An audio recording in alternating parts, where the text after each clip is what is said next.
Tac. Et nous sommes en direct pour le live hebdomadaire. Bonsoir, mesdames. Bonsoir. Bonsoir, monsieur. Monsieur. Comment allez-vous? Ça va, Nous allons- monsieur. Bon, super, Bien, monsieur. super. Ouais. Ma Danielle, je te laisse le privilège de commencer la prière. Je t'en prie. Ouais. Notre Dieu, nous te remercions de nous rassembler entre nous, là, à l'instant présent, et nous comptons sur toi pour que tout soit dirigé par ton esprit et rien d'autre. Que tout notre être, nos pensées, nos émotions, tout ce que nous sommes, soit complètement canalisé par ton esprit en toutes choses. Et nous te, nous te demandons que tu diriges ce live par ton esprit et nous nous en remettons à toi pour tout cela en t'adorant. Au nom du Seigneur Jésus, Amen. Amen. Ma Amen. chérie. Amen. Seigneur Jésus, merci pour cette nouvelle opportunité de nous retrouver pour le live du mardi soir avec un sujet que Daniel va nous emmener. Je vais même pas te demander parce que je sais que tu seras au milieu de nous. Inonde de nous ton amour, ta grâce, de tes paroles. Seigneur Jésus, viens nous accompagner une nouvelle fois, qu'on ressente vraiment ta présence, que ce que Daniel va nous apporter continue de nous éclairer et nous rapprocher toujours plus de toi. Je te remercie pour le travail que les uns et les autres font, pour tous ces lives qui sont tous aussi riches les uns que les autres. Je te demande de bénir l'intégralité des personnes qui prendront part, qui y prennent part. L'intégralité de leur famille également, de nos familles. Et je te remets voilà, ce live dans ton amour, Seigneur, dans ton amour, dans ton respect. Et je te remercie pour ta présence une nouvelle fois ce soir. Amen. Amen. Amen. Eh bien, Seigneur Jésus, merci pour cette nouvelle connexion que tu permets. Merci pour notre mamie Danielle, comme j'aime le dire, qui est parvenue à nous rejoindre ce soir. C'est un plaisir de la recevoir parce que ces derniers temps, on n'avait pas trop échangé, ma Danielle. On ne s'était pas trop vu finalement. Donc, c'est un plaisir de t'avoir avec nous. Je t'envoie tout mon amour. Sache que tu es ma maman en Christ également. Voilà, nombre d'années qu'on échange malgré tout. Voilà, par intermittence, des fois beaucoup plus fréquemment, des fois un peu moins. Mais voilà, tu as toute ta place dans mon cœur, tu as toute ta place avec nous, au milieu de nous. Que tu sois totalement béni, ma Danielle, ton couple, ta famille, ta santé, votre santé, ainsi que tous les aspects de votre vie. Également, ma Mimine, tu as également toute ta place dans le cœur de ton biquet, comme tu m'appelles, de ta grosse bête, comme tu m'appelles parfois.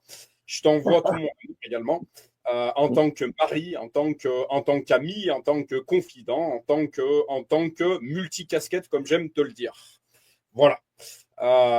Je viens bénir ce live, qu'il puisse servir à une multitude de personnes, qu'il puisse bénir une multitude de personnes par la suite, et vraiment que ce soit guidé par ton esprit, ton amour, ta paix.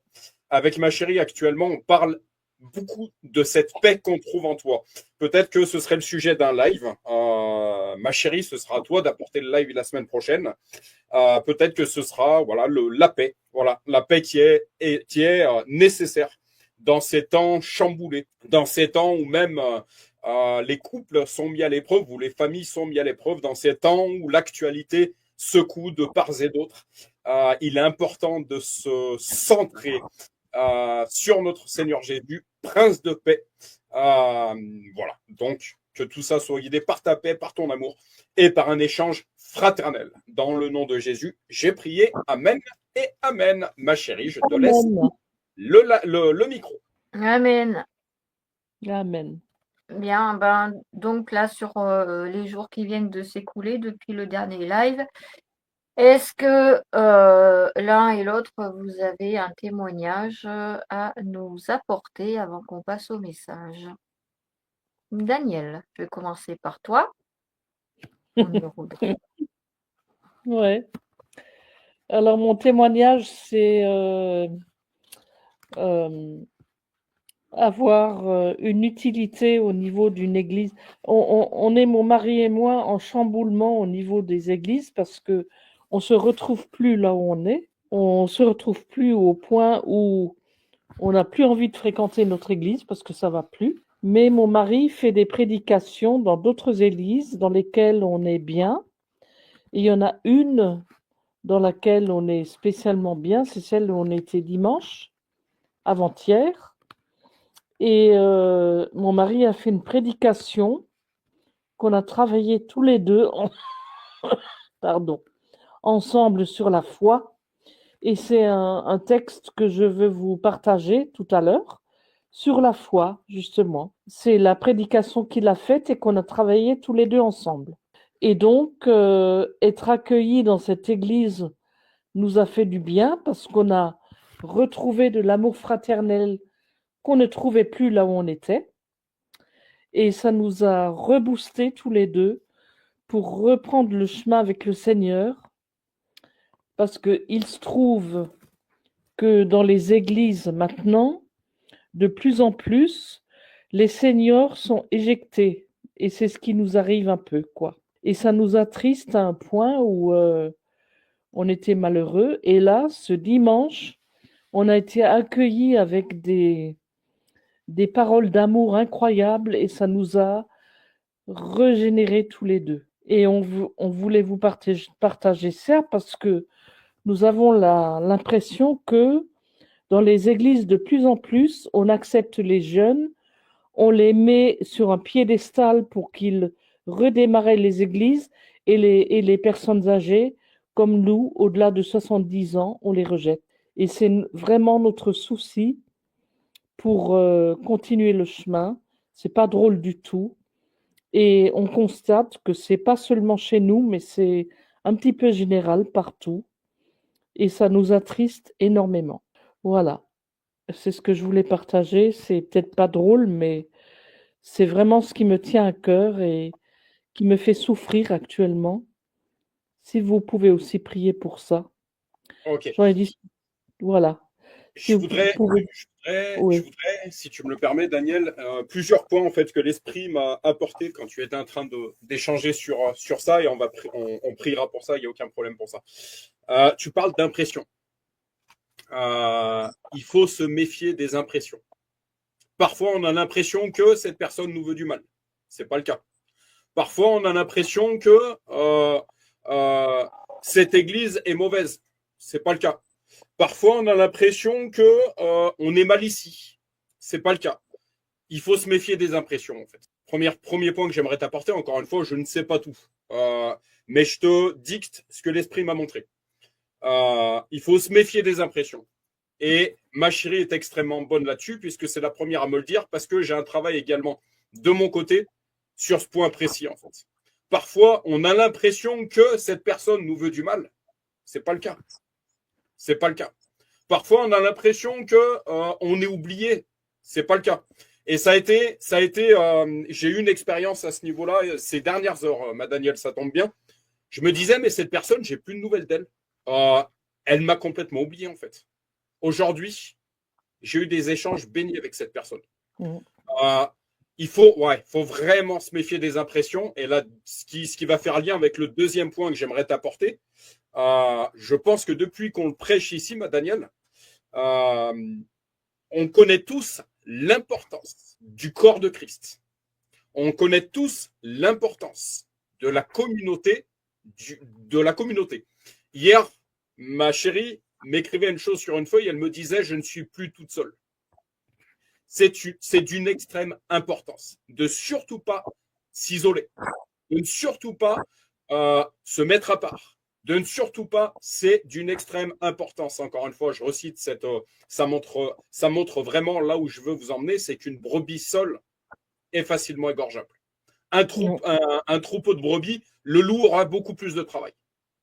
C'est là où on doit faire attention, en fait. Il y a un combat, il y a un enjeu. Encore une fois, nous n'avons pas lutté contre la chair et le sang, mais contre les esprits impurs dans les lieux célestes. Il y a un combat encore plus dans ces temps de crise, parce que n'ayons pas peur des mots, nous sommes dans un temps de crise. Spirituellement, même matériellement, financièrement, professionnellement, nous traversons un temps de crise. Nous devons avoir le courage de le dire. Mais spirituellement, encore une fois, je recite ce verset biblique, Nous n'avons pas à lutter contre la chair et le sang. Quel est l'objectif de l'adversaire, justement? Et ça nous concerne tous. Hein. L'objectif de l'adversaire, c'est de nous isoler. L'objectif de l'adversaire, c'est de nous mentir. Même intérieurement, parfois, on a des ressentis, mais qui sont totalement faux. C'est faux. Ce que tu ressens est faux. Ce n'est pas de l'esprit.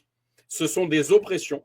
Ce sont des... Encore une fois, je ne parle pas de ton cas, hein, ma Danielle. Je balaye vraiment dans le sens large. Parce qu'encore une fois, je ne sais pas tout. Et peut-être qu'il y a des raisons qui sont réelles dans ce que tu es en train de me dire. Je m'excuse. Tac. Tu vois, maman qui est en train de marceler. Un 0,5. Voilà où on en est aujourd'hui.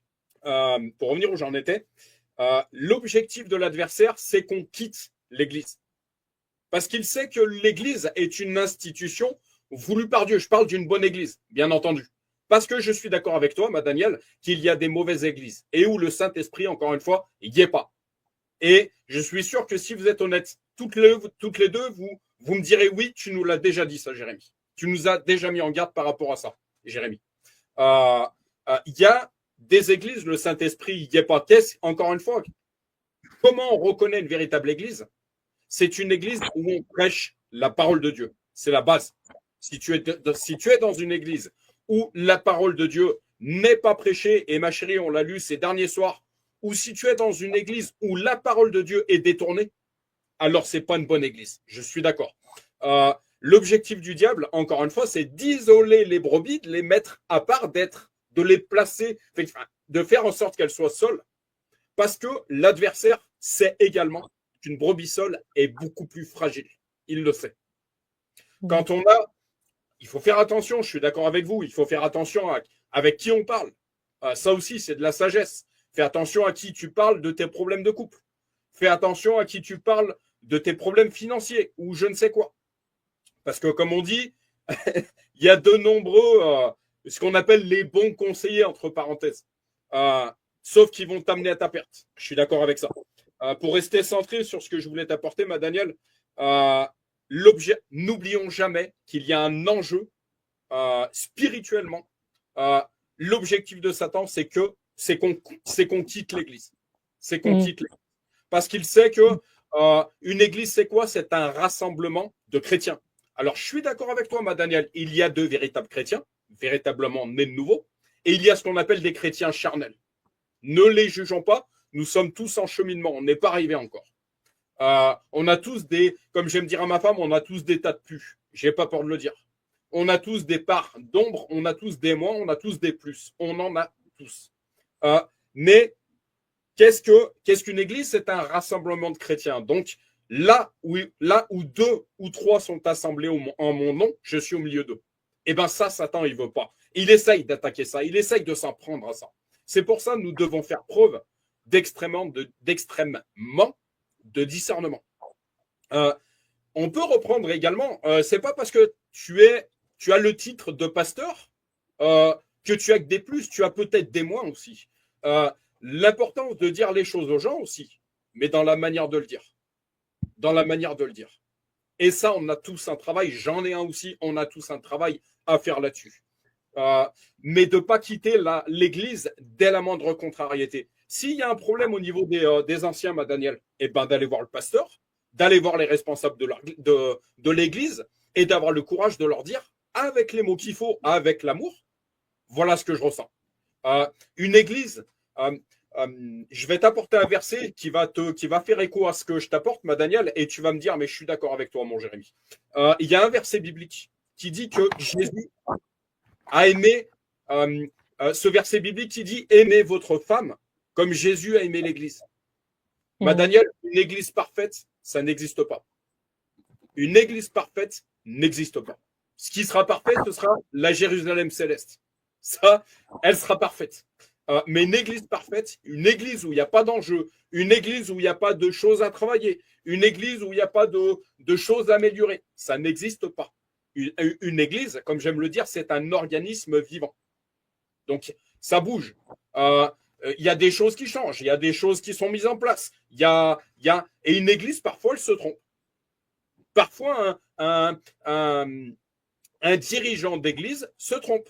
Si vous avez des points à m'apporter sur le fait que, qui pourrait m'aider à améliorer Réveil chrétien en Auvergne, je vous écoute. Je vous écoute. Je ne suis pas parfait. Réveil chrétien en Auvergne n'est pas parfait. C'est du travail. Et si il y a des problèmes au niveau des anciens, Daniel, d'avoir le courage d'aller voir les personnes de cette église précise et de leur dire, voilà ce que je ressens. Voilà comment je vois les choses. Et ça ne me convient pas. Mais pas de systématiquement quitter l'église. Je te rapporte quelque chose qu'un pasteur dans l'église que ma chérie et moi on va régulièrement disait un jour. En fait, il ne s'agit pas de quitter le bateau dès la moindre contrariété en fait.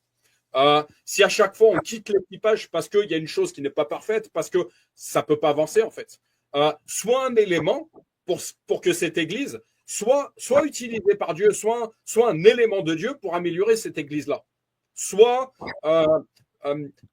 Mais voilà, si on passe d'église en église, en fait, on devient on n'appartient à aucune église en fait.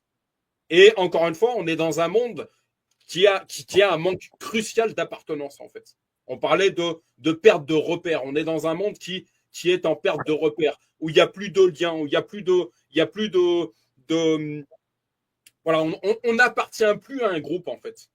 On n'appartient plus à un pays en fait.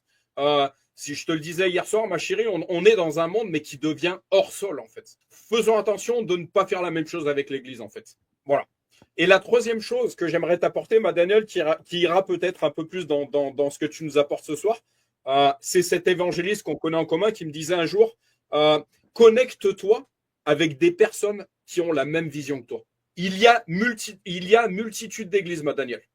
Il n'y a pas une église qui est pareille. Réveil chrétien en Auvergne, je l'ai toujours dit à ma chérie, mon objectif, c'est de toucher beaucoup plus le milieu rural, beaucoup plus le milieu agricole, beaucoup plus l'Auvergne rurale, je dirais. C'est pour ça que je l'ai appelé Réveil chrétien en Auvergne. Réveil, pourquoi? Parce que vous me connaissez sur ce point-là. J'ai la soif de réveiller les gens, j'ai la soif de réveiller les âmes. J'ai la force d'être un outil utilisé pour se réveiller dans ce monde, en fait. Comme diraient certaines personnes, toi, de toute façon, quand tu ouvres la bouche, c'est pour dire Jésus. Tu ne sais pas dire autre chose. Réveil chrétien en Auvergne. Et Auvergne, encore une fois, vous connaissez tous dans quel milieu je suis utilisé. Il y a des changements qui s'opèrent actuellement. Mais dans quel milieu je suis utilisé? D'autant plus dans le milieu agricole, d'autant plus dans le milieu funéraire, d'autant plus. Donc, c'est des gens que Réveil chrétien va pouvoir aller toucher, en fait. Mais que d'autres églises ne pourront pas toucher, en fait. Et cet évangéliste qui me disait, connecte-toi avec des personnes qui ont la même vision que toi. C'est important également dans le couple, on n'en parle pas assez dans le couple. Il y a des couples qui se connaissent avant de connaître Jésus. Mais quand tu te maries en Christ, vérifie que la personne avec qui tu te maries a la même vision que toi. Parce que si cette personne n'a pas la même vision que toi, ça ne pourra pas fonctionner. Ça ne pourra pas fonctionner. Si tu n'as pas le même regard que ta femme, si ta femme n'a pas le même regard que toi, si vous n'avez pas une vision commune, il y a un moment, ça va clasher. Il y a un moment, ça va être compliqué. C'est pour ça que l'Église, je déborde un petit peu dans ce que je vous apporte, mais je laisse le Saint-Esprit parler au travers de moi, dans le nom de Jésus. C'est pour ça que l'Église nous prêchait à l'époque, ne couchez pas avant le mariage. Mais pourquoi? Ça avait une nécessité. En fait, les deux personnes prenaient le temps de se connaître. Est-ce qu'on a la même vision? Est-ce qu'on a les mêmes projets? Est-ce que dans 20 ans, tu te vois à la même place que moi? Oui, non. Oui, alors ça peut marcher. Non, alors ça ne marchera pas. Voilà. C'est pour ça, connecte-toi avec des personnes qui ont la même vision que toi. Je reviens sur le sujet de l'Église. Connecte-toi avec des personnes qui ont la même vision que toi. C'est-à-dire que, Daniel, tu es arrivé dans le christianisme, tu marches avec Jésus pour des besoins particuliers, pour une sensibilité particulière, pour des côtés que tu approfondiras beaucoup plus, qui ne seront peut-être pas les miens, qui ne seront peut-être pas ceux de Christelle, qui ne seront peut-être pas ceux de l'église dans laquelle tu es actuellement. Mais peut-être que cette église, tu vas aller dans une certaine église, et puis tu vas te dire, mais c'est beaucoup plus, ça correspond beaucoup plus à la chrétienne que je suis. Dans ce cas-là, ouais, je valide. discerne, est-ce que c'est une véritable église? Avant de quitter une église, est-ce que c'est une véritable église? Est-ce que la parole de Dieu y est véritablement prêchée? Est-ce qu'elle est véritablement prêchée? Est-ce qu'il y a des conversions? Est-ce qu'il y a une chose que je voulais apporter? Est-ce que la parole de Dieu n'est pas détournée dans cette église? Alors, dans ce cas-là, ouais, pourquoi pas? Pourquoi pas? Si ça correspond beaucoup plus à la chrétienne que tu es, pourquoi pas? Mais ne quitte pas l'église. Appartiens à une église. Et ça, je le prêche à toi, ma Daniel, je le prêche à ma chérie et je le prêche à moi-même. La communauté est extrêmement importante. Voilà. Je ferme la parenthèse. Alors, je suis entièrement d'accord avec toi, Jérémie, hein, Amen. par rapport à appartenir à une église, parce que actuellement, on s'interrogeait, mon mari et moi, par rapport à l'église dans laquelle on est, et on ne se retrouve plus. Ça a complètement changé. Et par rapport à l'église dans laquelle Stéphane a prêché, là, avant-hier, et là, il y a une communion fraternelle qui est incroyable, et on s'est senti bien. J'ai dit à Stéphane, on va s'installer là, mais bon, c'est quelque chose à travailler, on ne peut pas faire ça comme ça.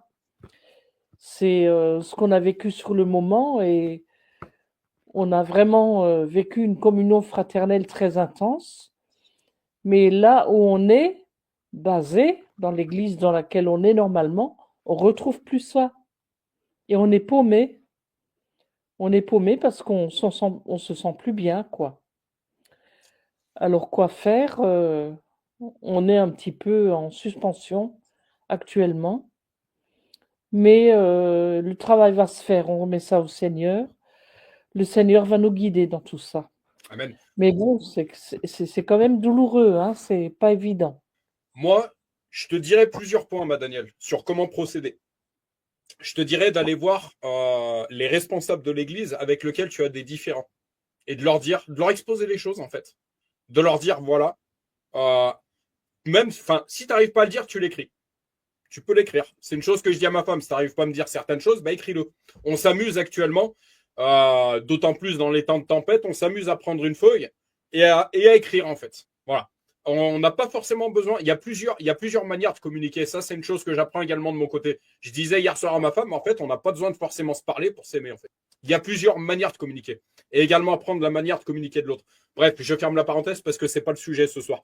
Là, il y a plusieurs points que je te dirais, ma Daniel, c'est vraiment d'exposer les faits aux responsables de l'Église avec laquelle tu as des différends. Et j'aimerais te le dire de façon différente. Parce que toute véritable Église est une Église appartient à Jésus, en fait.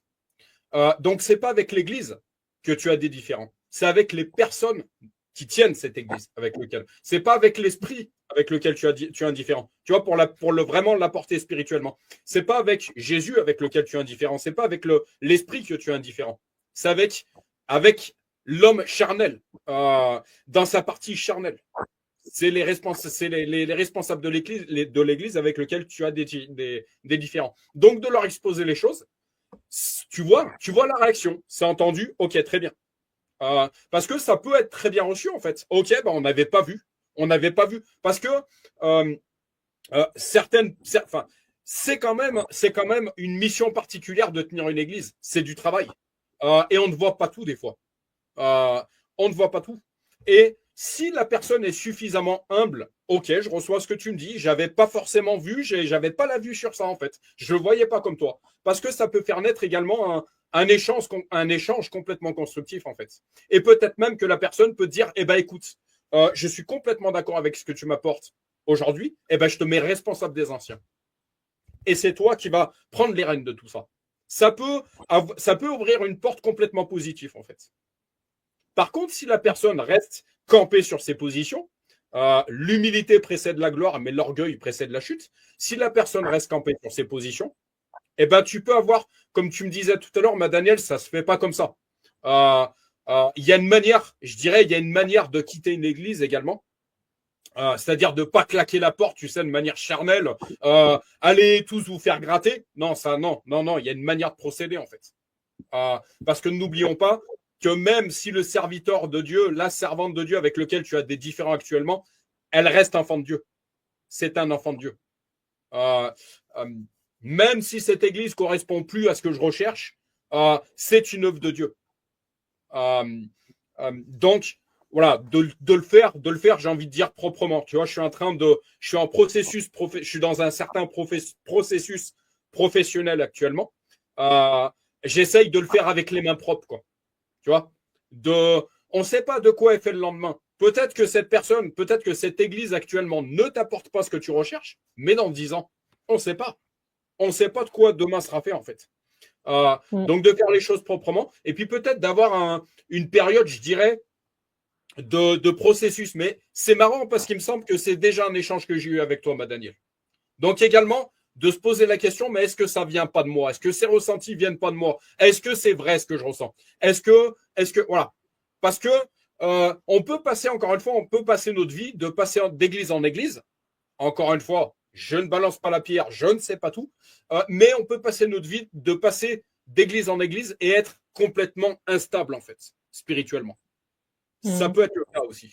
C'est pour ça qu'il faut faire attention aussi. Mais s'il y a véritablement des problèmes et que la personne, les responsables de l'église à qui tu vas apporter les choses ne t'écoutent pas, ne t'entendent pas, ok, j'ai fait ce que j'avais à faire. Ce fameux verset biblique, avertissez mon peuple, vous sauverez votre âme. Tu avertis. Si c'est pas entendu, ok. Bah, tu peux passer aussi par un certain processus, c'est-à-dire de fréquenter cette église-là et d'aller fréquenter cette église dans laquelle tu te dis que ça ressemble beaucoup plus à la chrétienne que tu es. Un certain processus comme ça, et puis au bout d'un moment, t'inquiète pas, hein, comme tu dis, ma Daniel, remets les choses dans la prière, Dieu, il va te guider. Le Saint-Esprit demande, Saint-Esprit, pose-moi les pieds exactement là où je dois être. Et sors mes pieds de là où je ne dois plus être. Voilà. La prière est une arme efficace. Et voilà, et puis tu verras qu'au bout d'un... Ça va se faire tout seul, en fait. Ça va se faire tout seul. Voilà. Mais de faire les choses avec les fruits de l'esprit, je dirais. Voilà, vraiment proprement, avec l'amour, avec la bienveillance, avec le discernement. Moi, encore une fois, je vous le redis, certaines personnes me disent avoir ce ministère de prophète. Un prophète, c'est quoi? C'est quelqu'un qui est averti. Attention, discernement, parce que l'adversaire est derrière tout ça. Il a envie que tu quittes l'église et peut-être même que tu quittes ta vie chrétienne. Sauf que si tu quittes ta vie chrétienne, attention au piège. Attention à la chute. Attention. Attention. Voilà. Merci, Jérémy. Je t'en prie, ma Daniel.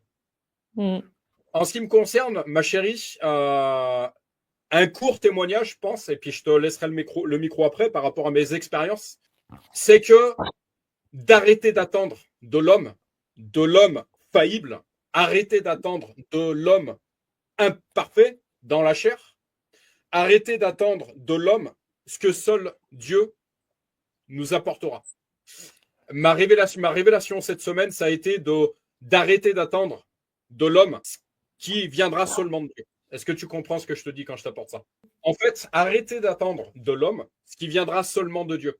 C'est-à-dire que parfois, dans notre famille, dans notre couple, on est frustré parce qu'on attendrait certaines choses et on ne les reçoit pas forcément. Ah oui. Ce qui fait qu'au bout d'un moment, intérieurement, on est blessé. On ressent certaines blessures, on ressent certaines choses. Sauf que il y a certaines choses en fait qui viendront de Dieu et qui ne viendront jamais de l'homme en fait. Et en fait, de faire de Christ notre priorité. Hier, ma chérie écrivait une chose sur une feuille, elle disait c'est bien lui le meilleur, Christ. C'est-à-dire que Christ, encore une fois, la parole nous dit mais bien aimé. Il n'y a que Dieu qui sait bien nous aimer. L'être humain, il est imparfait. Donc, il ne sait pas aimer parfaitement, en fait. Alors, le travail est là. En tant que chrétien, d'autant plus, notre travail, c'est d'aimer de mieux en mieux, en fait.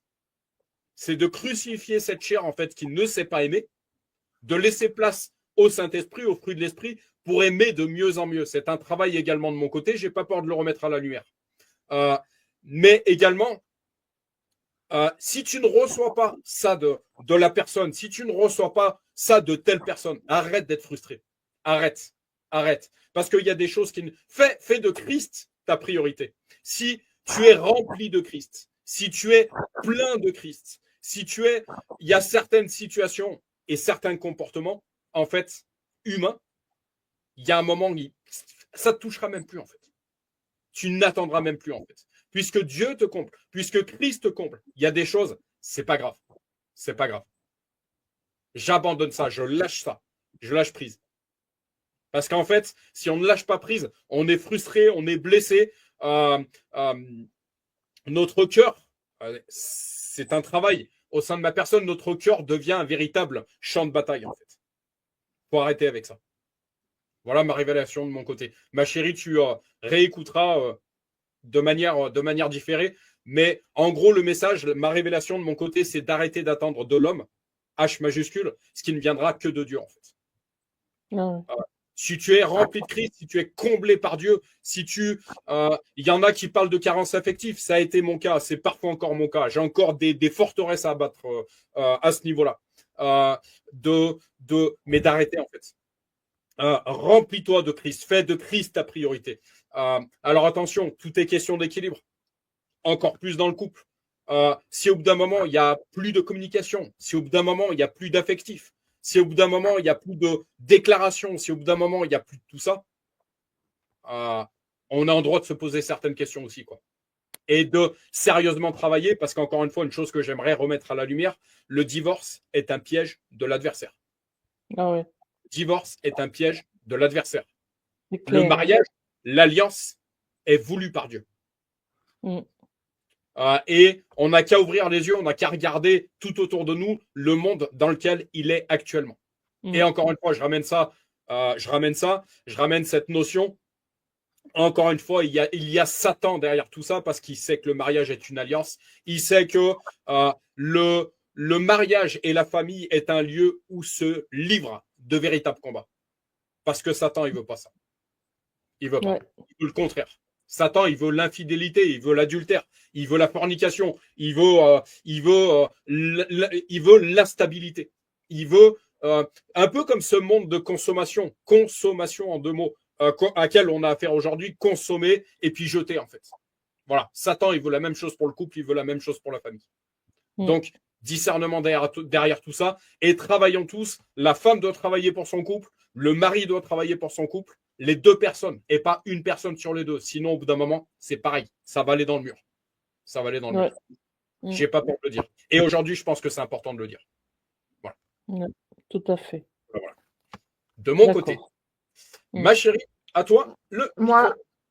Moi, je pense que Daniel, après, c'est important qu'elle dise ce qui lui pèse sur le cœur, parce que il y a une réalité quand même qu'elle a mis en avant.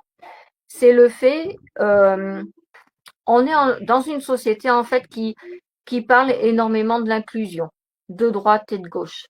C'est-à-dire l'inclusion, c'est-à-dire qu'il faut tolérer et donner la place aux personnes qui sont différentes. Moi, je trouve qu'on est également dans un élan, en fait, où on donne énormément la place aux jeunes, de plus en plus. En soi-même, c'est pas une mauvaise chose du tout, puisque la jeunesse d'aujourd'hui fera les adultes de demain. Donc c'est clair qu'il faut les former, c'est clair qu'il faut leur voilà, je dis pas. Mais malheureusement, on oublie également, et moi je le vois beaucoup dans maintenant ce que je fais, on oublie également l'importance qu'ont les personnes plus âgées, l'expérience qu'elles peuvent ramener, les enseignements, les conseils qu'elles peuvent amener, parce que elles ont l'expérience de la vie et ça peut tout à fait profiter de façon bénéfique aux autres. Et je trouve que dans les églises, oui, on parle beaucoup des jeunes.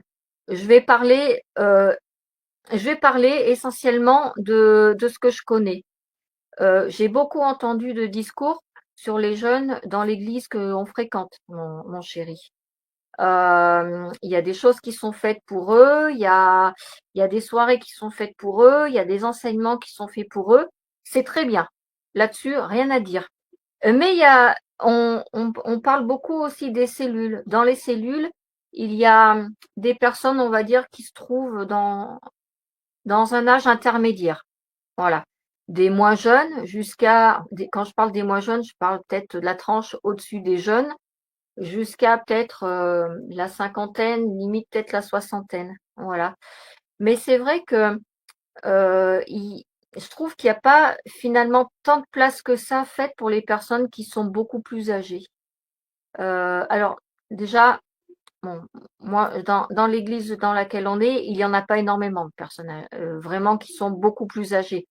Il y en a quelques-unes, mais c'est pas non plus le nombre le plus important.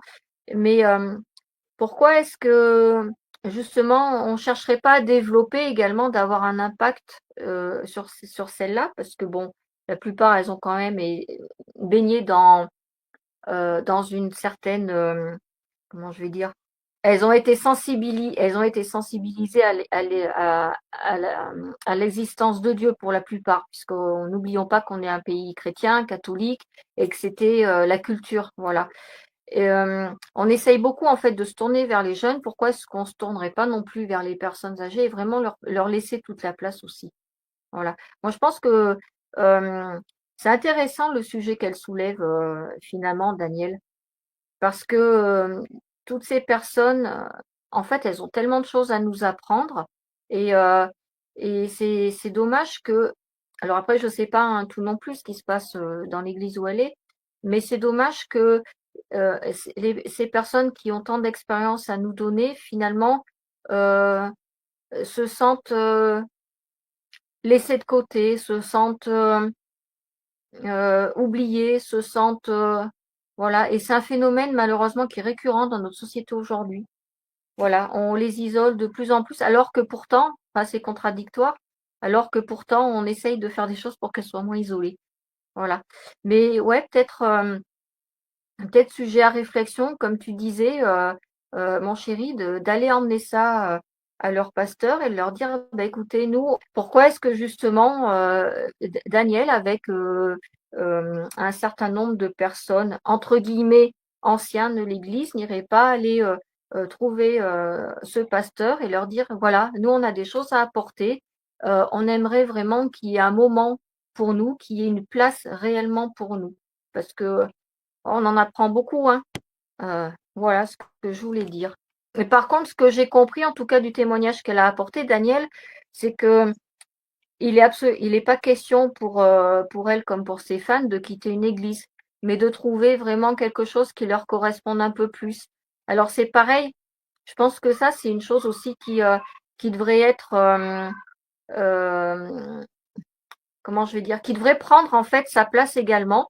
Parce que quand tu arrives dans une église, tu arrives avec beaucoup de choses, tu arrives avec des choses à apprendre, mais en fait on grandit, on mûrit. Et puis ce qu'on recherchait au bout d'un moment, c'est peut-être plus vraiment ce qui correspond à ce qu'on voudrait. Et donc sans quitter la proximité avec Dieu, pourquoi pas ne pas changer d'église quand celle dans laquelle tu es, finalement, tu te rends compte que ben ça y est, j'ai appris ce que j'avais à en apprendre. J'ai envie d'aller chercher d'autres choses, d'autres compléments dans une autre église. Et pourquoi pas? Parce que ces passerelles-là sont intéressantes. Chaque pasteur ne prêche pas de la même façon. Bien souvent, dans les églises, c'est souvent les mêmes messages qui reviennent. Euh, et il y a des choses, des fois, qui sont pas forcément prêchées. Peut-être que d'autres rechercheraient. Voilà. Donc ça, c'est intéressant aussi. Après tout, on n'est pas marié à une église, si ce n'est que la communauté est importante, si ce n'est que finalement, en quelque sorte, on est marié avec Dieu. Voilà, tant qu'on ne le lâche pas, c'est le principal. Mais oui, aller voir aussi, enfin voilà, moi je trouve que leur démarche, elle se comprend tout à fait finalement. Voilà, et j'ai bien compris en tout cas le truc. Pour eux, il n'est pas question de quitter le Seigneur, il n'est pas question de quitter une église, mais de trouver quelque chose qui corresponde peut-être beaucoup plus maintenant à ce que eux ils sont par rapport à l'avancée qu'ils ont fait. Alors en fait, ma chérie, si tu me le permets, j'aimerais t'apporter 2 points également que le Saint-Esprit m'a transmis pendant que tu étais en train de dire ça. J'aimerais t'apporter 2 points. Encore une fois, une chose que j'aimerais répéter, c'est qu'une église, enfin, il n'y a pas une église qui n'est la même que l'autre. C'est pour ça que Jésus, enfin, c'est pour ça qu'il n'y a pas de compétition dans le royaume de Dieu, en fait. Parce que toutes ces églises sont complémentaires, en fait. Et tu regardes, ma chérie, tu regardes du côté de Clermont-Ferrand. pour rester dans l'anonymat, et tu regardes du côté de Saint-Éloi, du côté de Clermont-Ferrand, je suis d'accord, beaucoup plus de jeunes. Va voir le public du côté de Saint-Éloi, je t'engage à y aller un jour, et ben tu verras que l'âge n'est pas du tout le même. La moyenne d'âge n'est pas du tout la même. Notamment celles qui, on va dire, tiennent entre guillemets les rênes de ces églises. Donc, deux publics différents. Voilà par rapport à ça. Une deuxième chose que j'aimerais t'apporter, ma chérie, il y a ce qu'on appelle dans une église, dans la même église, donc dans une même église, entre les murs d'une même église, il y a ce qu'on appelle les fraîchement convertis et il y a ce qu'on appelle les anciens. Ce qu'on appelle les anciens, les fraîchement convertis vont boire le lait de la parole. Les anciens vont manger la viande de la parole. C'est-à-dire ce sont des chrétiens beaucoup plus, on va dire, équipés, confirmés. Qu'est-ce qu'un leader dans une église? C'est quelqu'un qui a une certaine maturité spirituelle et qui enseigne. Que Dieu me garde humble, j'en suis un. Si j'enseigne, si je suis capable de faire des lives aujourd'hui, c'est que il m'a été confié un don d'enseigner. Il m'a été confié un don de prêcher. Il m'a été confié, voilà, ça fait partie de mes dons. Ce live, je vous expliquais que même gamin, je faisais déjà avec mon autoradio, je faisais déjà des cassettes d'enregistrement. Ça fait partie de mes dons. Mais tout ça, en fait, c'est complémentaire. Tu vois, Daniel, les lives du mardi soir, on est en Auvergne, ben, c'est ce StreamYard, même s'il est chiant des fois à programmer, petit clin d'œil, ben, il te permet de te connecter avec nous. C'est complémentaire à l'église où tu iras le dimanche matin. En fait, toutes ces œuvres, toutes ces églises, parce que, au cas où vous ne le saviez pas, Daniel, ma chérie, ce qu'on fait actuellement, là, à cet instant, c'est une église. Une église, c'est la définition précise d'une église, c'est un rassemblement de chrétiens. Donc, nous sommes pleinement en train de faire une église à cet instant même. Une église, elle a plusieurs formes. Il y a ce qu'on appelle les églises de maison, de manière beaucoup plus intime. Tiens, c'est marrant, on parle de... Peut-être que c'est le sujet ce soir, l'église. Il y a les églises de maison. On va chez les gens, on change de maison régulièrement, comme ça permet d'aller dans l'environnement de cette sœur chrétienne, de ce frère chrétien, peut-être chasser certaines choses de son habitation, peut-être que l'esprit va nous montrer certaines choses dans cette maison. Voilà le côté très intéressant de l'église de maison, de recevoir des gens chez soi, d'aller chez d'autres personnes, d'aller partager un goûter, d'aller, ça permet de rencontrer l'environnement de cette chrétienne, de ce chrétien, sa famille, ses enfants, qui ne viendraient pas à l'église le dimanche matin. Ça permet d'aller au contact de ces personnes. Voilà il y a ces églises, j'appellerais ces églises 2.0 aujourd'hui. Celle-ci, ça en est une, qui permet d'avoir une connexion supplémentaire la semaine. Et puis, il y a ces églises du dimanche matin, où certaines églises, oui, vont avoir une appétence. Moi, j'aime mon église, enfin, j'aime cette église du côté de Clermont-Ferrand parce que elle a pour mission, de lever des disciples, de lever des leaders. Si aujourd'hui j'en suis là à faire des lives et faire des lectures chaque semaine, cette église y est pour quelque chose. Donc, dans cette église, j'ai reçu ce que je voulais recevoir. J'ai reçu une formation, j'ai reçu des compétences dont j'avais besoin. Je continue de recevoir certaines choses, c'est clair. Je pense, ma chérie, que si tu m'observes, je fonctionne différemment aujourd'hui avec cette église qu'il y a 2-3 ans en arrière. Les cellules du mercredi soir, aujourd'hui, c'est plus systématique. Alors qu'avant, j'y allais tous les mercredis soirs. C'est pareil, encore une fois, une église, c'est un organisme vivant. Notre marche chrétienne est en évolution. Nous sommes en chemin. Nous ne serons pas le même chrétien dans 10 ans que nous le sommes aujourd'hui. Que Dieu fasse qu'on soit beaucoup plus équipé qu'on l'est aujourd'hui. Encore plus. Mais c'est une évolution. C'est une constante évolution. Et il faut accepter cette évolution également. Je vais plus forcément aux cellules le mercredi soir. Ça ne m'a pas empêché d'avoir le pasteur, ma chérie, aujourd'hui sur WhatsApp. Ça ne m'a pas empêché d'échanger avec lui aujourd'hui. Voilà. Avec ma chérie, on a instauré une certaine chose, c'est-à-dire qu'un dimanche matin, on va au culte dans cette église le dimanche matin. Et puis, un dimanche matin, les impairs, je crois, ou les pères, je me rappelle plus, eh ben, c'est un culte où on se retrouve beaucoup plus serrés tous les deux.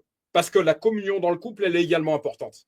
Eh ben, cet évangéliste me disait, mais tu sais, quand tu es avec ta femme, Là où deux sont assemblés en mon nom, je suis au milieu d'eux. C'est une église. Si vous êtes tous les deux en train de méditer la parole, vous êtes pleinement en train de faire une église. Une église, qu'on soit 2, qu'on soit 5, qu'on soit 30, qu'on soit 300, qu'on soit 1000, c'est une église. C'est un rassemblement de chrétiens. Et puis peut-être que dans 5 ans, ma chérie, peut-être qu'on fera les choses de façon totalement différente. Encore une fois, ta volonté, Père, pas la nôtre. Nous, on a des plans, mais Dieu nous dit quoi? J'ai un plan parfait pour votre vie. C'est-à-dire que nous, peut-être qu'on veut être là, mais si ce n'est pas la volonté du Père, eh ben on ne sera pas là.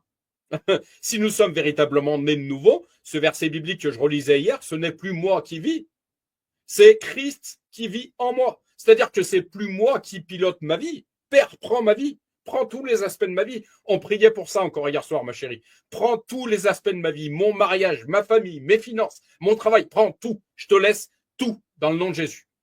Donc c'est toi qui deviens le pilote de tous les aspects de ma vie, y compris de mon jour où je viens ce sabbat, y compris ce culte. C'est toi qui prends le contrôle de tout ça. C'est toi qui pilote. Là où on doit faire attention, oui, on doit tout laisser entre les mains de Dieu. Là où on doit faire attention, par contre, c'est si on voit qu'on n'a plus de communion entre frères et sœurs, qu'on ne va plus à l'église, que là, par contre, le Saint-Esprit doit nous faire bip, bip, bip, bip, bip, bip. Il y a un truc qui ne va pas. Et là, on réajuste. Mais encore une fois, c'est un processus. Il faut accepter que les choses bougent. Tu prends une famille, les enfants grandissent, ils évoluent. Tout évolue, en fait. Tout est évolutif. Une chose que tu me disais, ma chérie, il n'y a pas longtemps, que ta mère te disait régulièrement. Alors, il faut avoir, en tant que chrétien, nous devons être des visionnaires. Mais à chaque jour suffit sa peine également. À chaque jour suffit sa peine. Peut-être que tu as prévu ça, mais tu seras où dans 5 ans? Tu seras où dans 10 ans? Seul Dieu le sait. Seul Dieu le sait. Voilà, je ferme la parenthèse parce que je veux laisser la place à tout le monde. Oui, non, mais après, je suis tout à fait d'accord. Justement, c'est évolutif, il faut prendre en compte ça, les besoins, ils sont différents au début, ils sont différents après. Voilà, ça c'est clair. Mais c'est vrai que nos aînés, faut pas qu'on oublie quand même de leur laisser toute la place qui leur revient. Parce que malheureusement, bien souvent, ils sont trop facilement oubliés ou mis de côté. Voilà. Mais pas de partout. Il y a certaines Non, mais églises. pas de partout. Il y a certaines églises où elles ont pleinement leur place. Encore une fois, moi, quand je vois du côté de Saint-Éloi, ma chérie, tu m'excuseras, tu me diras ce que tu voudras, mais je vois qu'elles ont une place particulière. Mais Il y a des églises, encore une fois, il y a des églises qui sont conçues pour des jeunes, pour des beaucoup plus jeunes. Il y a des églises qui seront conçues beaucoup plus pour des personnes avancées en âge. Il faut l'accepter. Si dans cette église, je vois que des jeunes, je me sens pas, voilà, j'ai pas forcément de personnes de mon âge, eh ben, trouve une église où tu auras beaucoup ouais, plus de personnes qui auront ton âge. C'est tout. bah oui, C'est tout. tout à fait. La démarche à Daniel, elle se comprend complètement Ouais. et c'est bien qu'ils se remettent justement quelque part, c'est pas qu'ils se remettent en question, mais qu'ils se posent les bonnes questions. Est-ce que ça nous correspond? Est-ce qu'on continue? Quitte à s'enlacer, ne plus trouver ce qu'on a, quelque chose vraiment qui puisse nous faire grandir et nous nourrir, ou est-ce qu'il vaut mieux pas aller voir si on n'a pas quelque chose à recueillir dans une autre église qui sera peut-être maintenant beaucoup plus adaptée à nous, à nos besoins? Je trouve que c'est important de se poser cette question. La communion est importante. La communion est importante et je te laisse le micro, ma Daniel. Promis, la communion est importante, mais il ne faut pas que l'église dans laquelle tu as les pieds également te dégoûte de la vie chrétienne. C'est clair. Moi, je remercie Christelle pour pour son analyse par rapport à tout ce qui se passe, parce que c'est exactement ce qu'elle dit, hein. Et nous, au niveau de Strasbourg, là où on est, on voit que de plus en plus, les églises évangéliques rejettent leurs vieux, entre guillemets, hein, leurs seniors, pour laisser la place aux jeunes. Et ils font tout pour avoir une politique pour ramener les jeunes. Et je ne suis pas la seule à dire ça, hein. Il y a encore une amie avec laquelle je discutais il y a 1 heure au téléphone. Elle dit pareil, hein. Et je trouve ça incroyable, hein. Pour moi, c'est une souffrance, hein, Et bien, franchement. dans ce cas-là, encore une fois, ma Daniel, trouve une église où tu te sens véritablement chez toi. Oui. Mais ne quitte pas l'église avec un E majuscule. Tu as compris ce que je voulais dire. Oui, là, oui, c'est clair, hein. Ce que je te propose, Daniel, c'est de te laisser le micro pour que tu nous apportes ton message. Je peux juste un temps mort, 2 secondes. Je suis désolée, je ne sais pas si vous me voyez des fois et si ça coupe. Si on te voit, ma chérie, et si tu vois qu'il y a des endroits ça capte mal, n'hésite pas à essayer d'autres endroits. C'est pas ça, c'est que moi, à un moment donné, je me retrouve devant un écran noir. Je vous entends très bien, mais moi, je me vois plus, donc je ne sais pas si on me voit. Si, Moi, on je te te voit. vois. Vous me voyez? D'accord. Bon, Ah bah, oui, c'est parfait alors.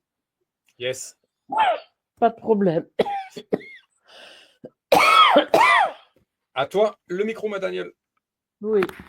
Alors, moi, j'ai voulu vous parler d'un d'un sujet qui s'appelle la foi. Et je me base sur un texte que mon mari a utilisé avant-hier pour faire sa prédication. Alors, je vais vous lire ce qu'il a écrit parce que ça me facilite les choses, hein. Et comme on l'a préparé à deux, il y a lui et moi dedans, hein. Il y a pas que lui, il y a lui et moi dedans. Ok. Alors, je vais vous le lire, hein. Nous allons commencer par le dernier verset de 1 Corinthiens 13 qui dit: Maintenant, ce sont ces trois choses qui demeurent: la foi, l'espérance, l'amour, mais la plus grande de ces choses, c'est l'amour. La foi, l'espérance, l'amour. Même si la plus grande des choses, c'est l'amour, ne laissons pas de côté la foi et l'espérance, car nous avons l'espérance du retour de Christ sur terre. Mais Jésus, lui aussi, espère à son retour trouver beaucoup de foi sur terre. Comme il l'a écrit en Luc 18, verset 8, mais quand le Fils de l'homme viendra, trouvera-t-il la foi sur terre? La foi. Avoir la foi, qu'est-ce que la foi? Le mot foi vient du latin fides qui signifie confiance. La foi désigne étymologiquement le fait d'avoir confiance en quelque chose ou en quelqu'un. Avoir la foi est donc bien avoir confiance en quelqu'un, comme nous pourrions avoir confiance en un ami à qui nous pourrions tout confier. Avoir confiance à un ami, et pourtant, ne sommes-nous pas souvent déçus par cet ami, même dans ces petites choses? Mais la foi, notre foi en Dieu, n'est pas une confiance en ce que nous faisons à la légère, car elle est un don du Saint-Esprit, un don donné par le sang versé du Christ, et c'est par ce sacrifice qui nous libère que nous avons cette foi. Elle n'est pas monnayable, ni issue d'une quelconque philosophie, d'un raisonnement enseigné ou d'une religion acquise. La foi n'a rien à voir avec la raison. Nous ne pouvons chercher la foi en une quelconque objet que nous aimerions trouver. La foi est une confiance totale en Christ, une confiance totale dans toutes les circonstances, et Jésus le répétera sans cesse à ses disciples en disant: Jésus, la parole, et il leur dit: Ayez foi en Dieu, en Marc 11, verset 22. La foi est une conviction intime de l'âme en présence de Dieu, et le fait qu'elle soit intime, intérieure à nous-mêmes, elle ne peut s'expliquer. Comment expliquer à un ami non chrétien de notre foi en Christ? Comment pouvons-nous expliquer l'amour de notre conjointe?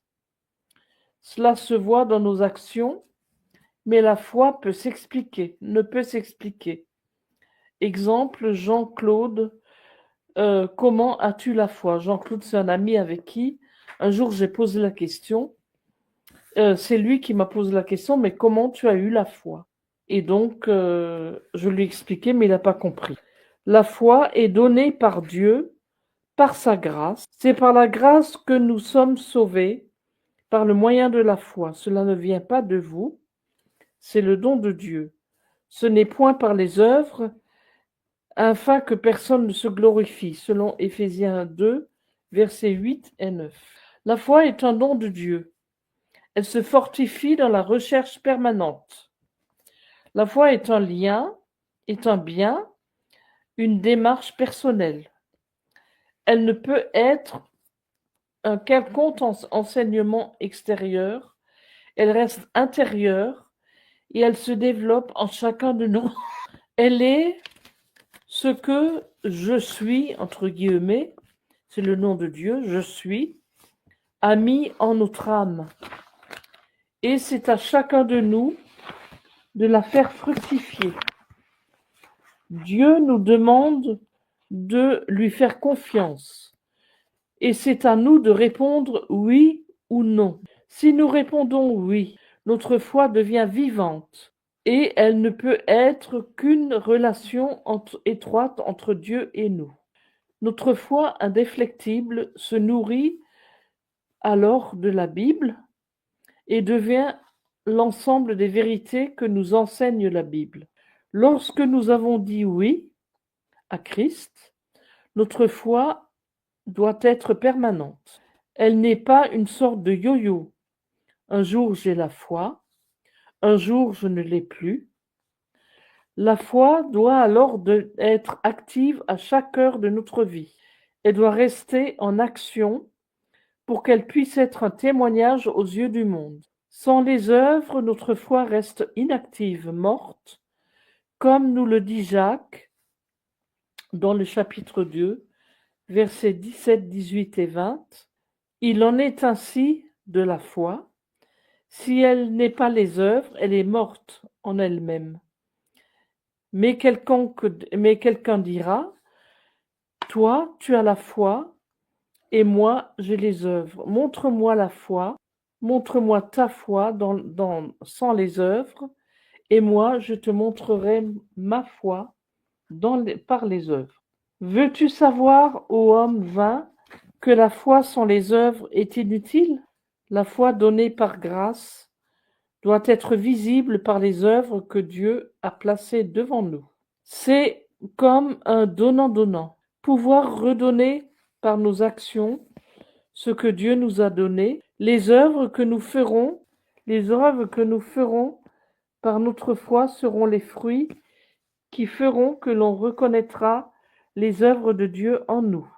Notre foi doit mettre en pratique ce que la Bible nous enseigne, pour que, par la parole de Dieu, nous puissions agir en Dieu dans la foi. Notre foi peut être comparée à notre lecture de la Bible qui devient parole de Dieu.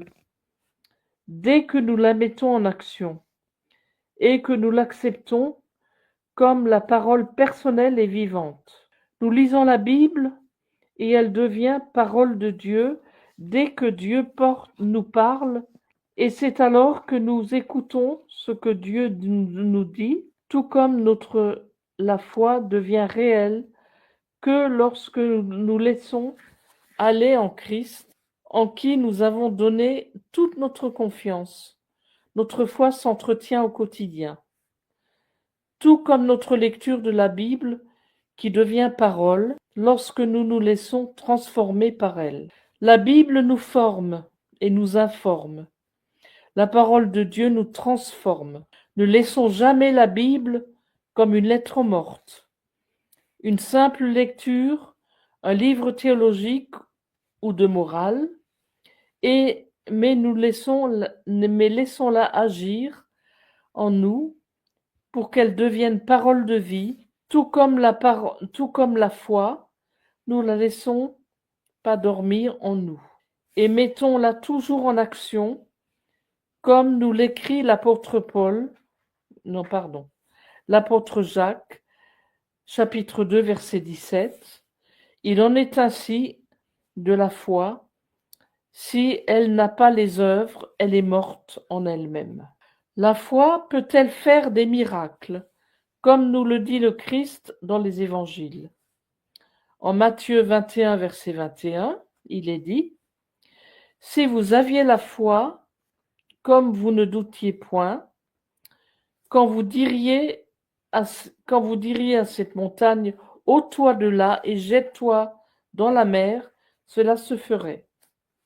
En Luc 17, verset 6, Jésus nous dit, si vous aviez la foi comme un grain de sénévé, vous diriez à ce sycomore, déracine-toi et plante-toi dans la mer, il vous obéirait. Dans ce passage, Jésus ne nous demande pas de casser la nature comme en déplaçant les montagnes et en déracinant les arbres. Il nous dit que par une foi à 100% en Christ, nous pourrions résister et affronter les puissants de ce monde qui représentent ces montagnes. Et que la foi aussi, petite soit-elle, doit croître chaque jour, jusqu'à pouvoir déraciner un arbre comme ce minuscule grain de sénévé qui devient un arbre où les oiseaux du ciel viennent habiter dans ses branches. Déraciner tous nos mauvais penchants qui sont en nous, jusqu'à en faire un arbre resplendissant à la gloire de Dieu.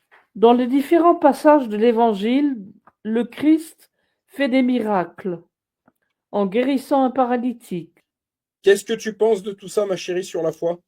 Moi, il y a une phrase que j'ai particulièrement relevée parce que je l'aime particulièrement dans ce qu'elle nous a lu. C'est on doit redonner par nos actions ce que l'on a reçu de Dieu. J'aime beaucoup cette phrase-là. C'est tellement vrai. En fait, la foi qu'on a en Dieu, finalement, le fait de cultiver cette foi nous permet de faire des choses qui sont grandioses. Il est dit dans la Bible, vous ferez des choses encore plus grandes que moi. On s'en rend compte que on peut faire ces choses plus grandes par la foi et uniquement par la foi. Et ce cadeau, parce que finalement c'est une grâce de ce que Jésus nous a laissé. Et ce qu'il nous a laissé, la plus belle chose qu'on a à en faire, en fait, c'est de le donner aux autres, c'est d'en faire profiter les autres. Parce que déjà, nous-mêmes, personnellement, enfin, ça comble, ça nous fait grandir, il y a beaucoup de bonheur, plus à recevoir qu'à donner, enfin, à donner qu'à recevoir, voilà, pardon. Mais je veux dire, en fait, ce que je voulais dire, c'est que le fait qu'on donne, en fait, ce qu'on reçoit en retour, voilà, c'est un cadeau, c'est un grand bonheur, voilà, c'est très bien, c'est magnifique. Et c'est clair que cette foi qu'on cultive et qu'on doit cultiver, il faut vraiment qu'elle serve à quelque chose et qu'elle serve à faire des bonnes œuvres. Voilà. Et euh, faut pas qu'elle s'arrête là en fait net d'un coup, mais faut qu'elle vive. Voilà. Faut que cette foi elle soit vivante, qu'elle vive. Ce que je vais avant tout retenir, ouais, c'est cette phrase-là. Et après, bien sûr, je suis tout à fait d'accord dans le fait où la foi, c'est pas un yo-yo. Quand tu as la foi, tu as bel et bien la foi. Tu vas pas dire un jour j'ai la foi, le lendemain non, j'ai pas la foi, oui, j'ai la foi, non, j'ai pas la foi. Faut vraiment la nourrir, faut vraiment rester ancré en Christ pour la nourrir, faut rester ancré dans la parole pour la nourrir. Et c'est pas un effet de mode en fait. Voilà, faut que ça vienne vraiment, qu'on le sente intérieurement. Voilà, ça devienne vraiment très profond, voilà. Ne se dit pas quelqu'un qui a la foi, qui finalement n'a pas la foi pour faire bien, quoi. Et puis Dieu sait, il sonde les intentions du cœur. On peut éprouver la foi d'une personne par sa réaction face à certaines situations. Tu vas savoir au bout d'un moment si cette personne est une personne de foi ou pas. La chose que j'aimerais transmettre également, justement, regarde ma chérie, parce qu'il y a un symbole, il y a une gestuelle. Tu te rappelles de cette chose que j'ai prêchée la semaine dernière concernant la Banque Céleste, en fait, cet entrepôt céleste, en fait, d'aller s'accaparer cette chose, de la placer sur notre cœur, de la prendre, en fait, cette symbolique. Tu disais, ma chérie, j'ai cette foi, l'important, c'est de la transmettre. Je te ferai écho avec ce verset biblique. Cette chose, je te la donne. En fait, tiens, regarde à l'intérieur de moi. Regarde à l'intérieur de moi, il y a cette foi. Je te la transmets, je te la donne. Tu vois le truc? On a souvent le sur des tableaux, sur des peintures, sur Jésus qui donne la main en fait. Et c'est ça en fait. Et dans ce fameux dessin animé qu'on allait voir, le roi des rois, Jésus qui vient chercher le disciple, je me rappelle plus lequel c'est, Pierre, le disciple en fait qui est en train de se noyer, il vient le chercher en fait. Euh, et puis en fait, il se noie pourquoi? Parce qu'il a douté. En fait, le doute est l'inverse de la foi. Je voulais juste réagir, alors que j'oublie pas, tant que tu viens de dire le doute est l'inverse de la foi. Je dirais que la foi, c'est encore beaucoup plus profond que ça. Je dirais plutôt, moi, que le doute, est l'inverse de la croyance. Parce que on peut croire, mais pas forcément avoir foi. Tu vois ce que je veux dire? C'est, je dirais, oui, le doute peut atteindre la foi, mais c'est pas l'inverse de la foi. Il y a encore un petit truc en plus. La différence entre la loi et la grâce, justement. Voilà, ouais. Ben, la foi, elle est empreinte d'ailleurs, la foi, elle est donnée par grâce également. Elle est apportée par grâce. Et c'est vrai, et c'est ce petit truc, la grâce, que finalement seul Dieu peut nous donner, parce que seul Dieu l'a, la grâce, finalement. C'est ce petit truc qui finalement change tout. Seul Dieu a la grâce. Une définition que j'aime beaucoup de grâce, que tu sais que j'aime beaucoup, une définition, l'une des définitions, tu me dis souvent, mais ça ne veut pas dire que ça. Mais grâce veut également dire puissance. Tu me dis Dieu seulement a la grâce. Oui, pourquoi? Parce qu'on l'appelle le tout-puissant. Ouais. Tout grâce. Tu vois le lien? Euh, et je te dirais même que la foi, en fait, a une consistance. Je vois vraiment une consistance, en fait, de la foi. Comme la vie. On en parlait il n'y a pas longtemps, la vie, en fait, qui habite une personne. Le souffle de vie, en fait. Moi, je parlerais, parce que finalement, la grâce, la puissance, la foi, elle vient d'où, ma chérie? Du Saint-Esprit. C'est le Saint-Esprit qui fait. C'est la foi est un fruit de l'esprit, du Saint-Esprit. Ce Saint-Esprit, c'est une personne. Ça, faudra qu'on en parle également un certain live sur le fait que le Saint-Esprit est une personne. Le christianisme l'a symbolisé par une colombe, mais c'est une personne. Encore une fois, qu'est-ce que le Saint-Esprit? Ce lien avec ce verset, Jésus qui nous dit, vous êtes avantageux que je m'en aille, et alors je vous enverrai une force. Et alors je vous enverrai le consolateur. En fait, le Saint-Esprit, c'est cette histoire de Trinité, Père, Fils, Saint-Esprit, euh, en fait, sont complètement liés, en fait. Le Saint-Esprit, c'est Christ. Christ, c'est Dieu. Dieu fait homme, etc. Cette trinité, en fait, est liée. En fait, tu peux faire un triangle avec 3 points. Ils sont liés, en fait. Donc, le Saint-Esprit, tu me dis, cette grâce, seul Dieu la possède. Ce Saint-Esprit, c'est Dieu en nous. C'est Christ en nous. Cette notion également. Voilà. Donc, donc, pour conclure, pour finir ce que je suis en train de te dire, cette foi, en fait, c'est quelque chose qui nous habite, comme le Saint-Esprit nous habite. Voilà par rapport à ça. Sur les différents passages de l'Évangile, le Christ fait des miracles en guérissant un paralytique et une femme qui avait des pertes de sang, ou un aveugle un aveugle à qui il donne la vue, un sourd-muet qui entend et qui parle, mais dans tous les cas, le Christ ne dit jamais Dieu t'a sauvé ou Christ t'a sauvé. Il dit ta foi t'a sauvé. Et c'est bien la foi de chacun de ces malades ou des compagnons de paralytiques qui a sauvé ces personnes. La foi en elle-même fait les miracles. Une foi qui ne doit laisser la place à aucun doute quant à la puissance et à la grâce de Dieu, comme nous pouvons le dire dans le livre de Job. Job est un homme intègre et droit, qui a une foi inébranlable, et pourtant il va souffrir. Satan lui enlèvera sa famille, le ruinera, le mettra sur la paille avec un ulcère effroyable. Job peut douter, et il doute, mais sa foi reste entière. Malgré les remontrances de son épouse, et des proches et les reproches de ses amis. Malgré cette grande foi avec laquelle il a pu passer toutes ces épreuves, Job dira à la fin du livre, au chapitre 42, verset 5, mon oreille avait entendu parler de toi, mais maintenant mon œil t'a vu, comme pour dire que ma foi a entendu parler de toi et maintenant je la vois grandir en moi comme le grain de sauce-levée. Mais cette fois, avant tout, être un lâcher-prise permanent, une renonciation à soi-même, comme nous le rappelle le Christ en Marc 8, verset 34. Puis, ayant appelé la foule avec ses disciples, Jésus leur dit, si quelqu'un veut venir après moi, qu'il renonce à lui-même, qu'il se charge de sa croix et qu'il me suive. Renoncer à soi-même, ne plus être en Christ qu'en Christ, dans un lâcher-prise total et permanent.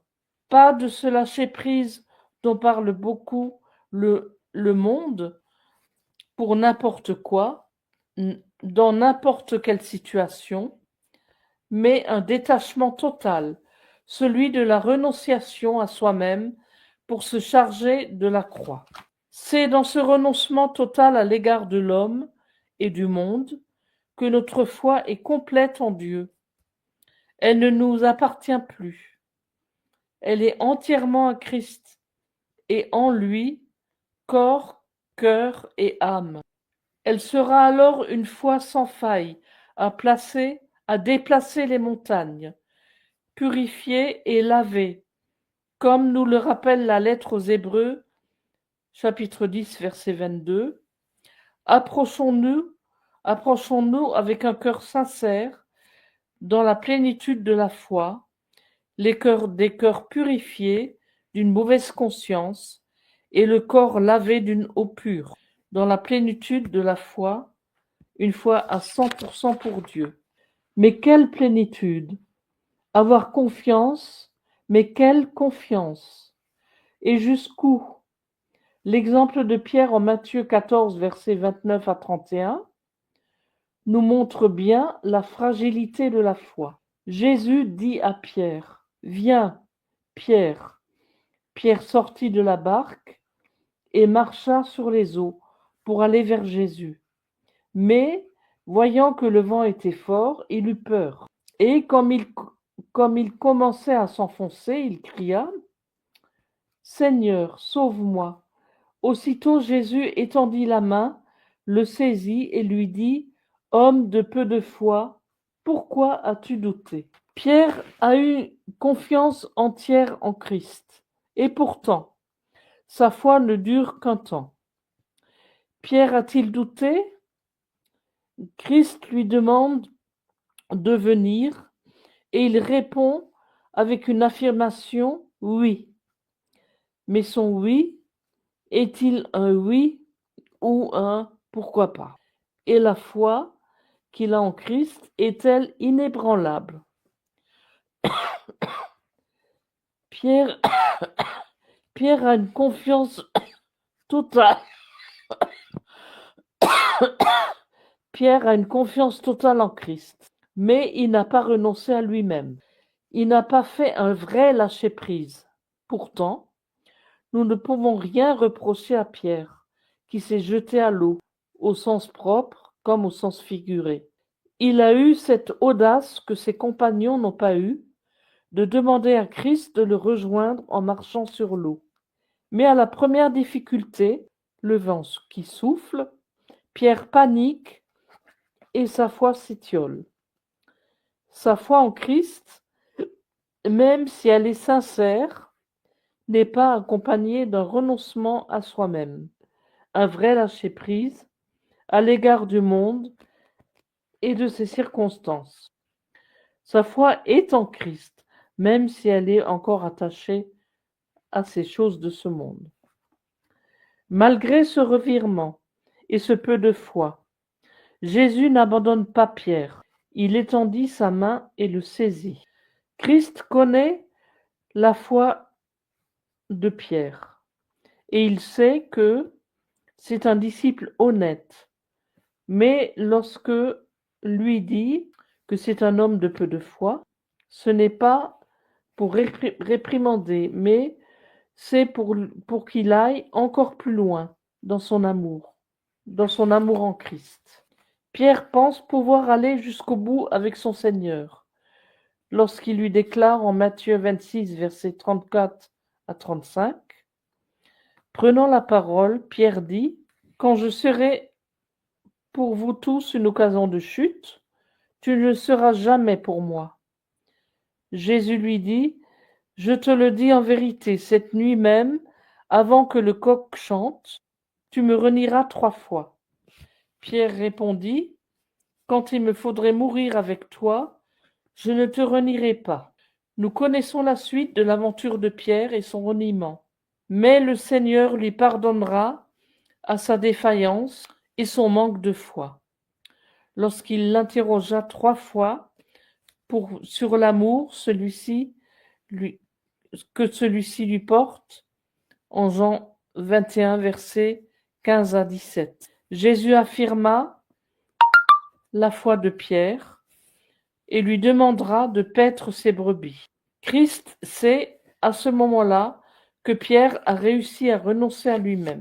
Nous pouvons lire dans la Bible toutes les personnes qui ont vécu par la foi, d'Abel à Jacob, en passant par Noé, Abraham ou Sarah, en Hébreux 11, verset 1 à 11. Et pourtant, ont-ils été toujours irréprochables? Christ nous accepte quelle que soit notre vie, dans une foi profonde et sincère. C'est bien par leur foi et leur mise en épreuve que toutes ces personnes ont été agréables à Dieu. Si nous reprenons juste le verset 4 du chapitre 11 d'Hébreux, c'est par la foi qu'Abel offrit à Dieu un sacrifice plus excellent que celui de Caïn. C'est juste par la confiance qu'Abel a portée à Dieu que son sacrifice a été agréé. Nous pourrions penser que Caïn a fait son sacrifice par obligation et non par la foi. Aujourd'hui, notre Dieu il nous demande plus de sacrifice, si ce n'est celui de notre cœur, un sacrifice de louange. Et je terminerai par une question qui peut porter à polémique. Peut-on perdre la foi? La foi est une confiance indéflectible et inébranlable en Christ. Et pouvons-nous perdre cette confiance? Peut-on vraiment perdre la foi si nous avons donné un jour sincèrement et dans tout notre cœur, notre vie à Christ? Je pense personnellement que non. Et pourtant, nous pouvons perdre notre confiance en Dieu et en Christ à cause de différentes occasions qui sont souvent humaines. Mais est-ce que la foi que nous perdons ou notre confiance en Dieu, alors que nous avons été sincères lorsque nous nous sommes convertis? Je prendrai 3 exemples. Le premier exemple, c'est « Je suis en dépression et que me sert d'être en Christ alors que si je suis dans un état que je me demande à quoi ça sert Dieu et que je supplie et il n'intervient pas. Qui est ce Dieu pour m'abandonner? Est-il vraiment Dieu, ce Dieu d'amour? Et Christ à qui j'ai donné ma vie, puis-je lui faire encore confiance? Une situation qui me fait perdre toute confiance en Christ? Oui, cette confiance, je l'ai perdue. Ai-je vraiment perdu la foi? Deuxième exemple, j'ai donné ma vie à Christ, mais maintenant je suis un adolescent et je m'instruis de différents livres scientifiques, philosophiques et sociétals. Puis-je encore puis-je encore croire à tout ce que mes parents me racontaient et la foi que j'avais en Jésus? Je pense que j'ai autre chose à faire que d'avoir confiance en un Christ qui m'a même abandonné lors de mes examens que j'ai ratés malgré mes prières. Une période difficile qui me fait perdre toute confiance en Christ. Mais ai-je vraiment perdu la foi? Les différents témoignages que nous pouvons entendre lors de baptêmes qui montrent souvent ce type de situation. En gros, j'ai donné ma vie à Christ lors d'un camp chrétien, puis j'ai tout abandonné et maintenant je reviens à Christ. Christ est toujours présent, même si je ne m'en apercevais pas. Et Amen. troisièmement, depuis que j'ai donné ma vie en Christ, j'ai vécu des moments extraordinaires avec mon Seigneur et pourtant, je n'ai plus le goût des réunions d'église. Je suis déçu de tout ce que se vit. Où est Christ dans mes relations avec mes frères? Sont-ils vraiment mes frères? J'essaye de me démener et pourtant, rien ne se passe. Dans ces problèmes d'église purement humains, j'ai du mal à reconnaître Christ. Ai-je vraiment perdu la foi? La foi en l'homme peut-être, mais non celle de la foi en Christ. Merci, ma Daniel. J'aimerais t'apporter 2 points sur justement ces 3 petits points là à la fin là. Sur ce jeune homme en fait qui a prié pour ses examens et qui n'a pas reçu ses examens.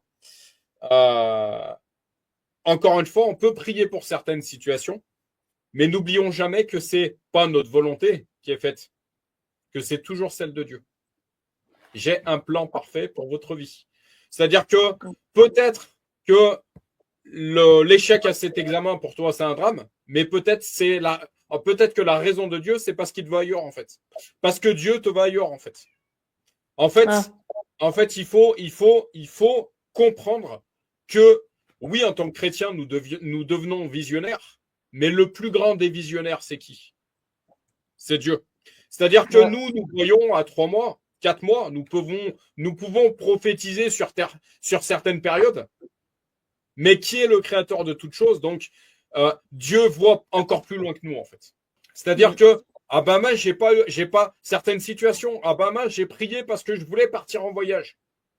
Ouais, peut-être que tu n'es pas parti en voyage, mais peut-être que Dieu aussi t'a protégé de la chute d'un avion. Tu vois le truc? Tu vois l'image? C'est un peu ça le truc. Une clé, je crois que je vous l'ai déjà dit. Ma chérie, Daniel, une clé pour vous, de noter quand vous voyez vraiment la main de Dieu intervenir dans votre vie, de prendre des notes par rapport à ça. De vraiment prendre des notes. Parce que si vous prenez des notes à chaque moment où Dieu est intervenu en fait, bah, quand vous avez des moments de faiblesse, quand vous avez des moments de doute, que ce soit financier, que ce soit au niveau de la famille, que ce soit au niveau... Ouais, mais Dieu a agi là, là, là, là et encore là. Donc, il agira aussi ici. De vraiment prendre note, en fait. Quand l'esprit vous guide à prendre des notes, prenez note. Prenez le temps de, cette date, j'ai prié pour tel sujet et je l'ai reçu à telle date. Telle date, j'ai vécu tel événement. J'ai vu la main de Dieu agir. Je l'ai vu protéger ma fille, mon fils.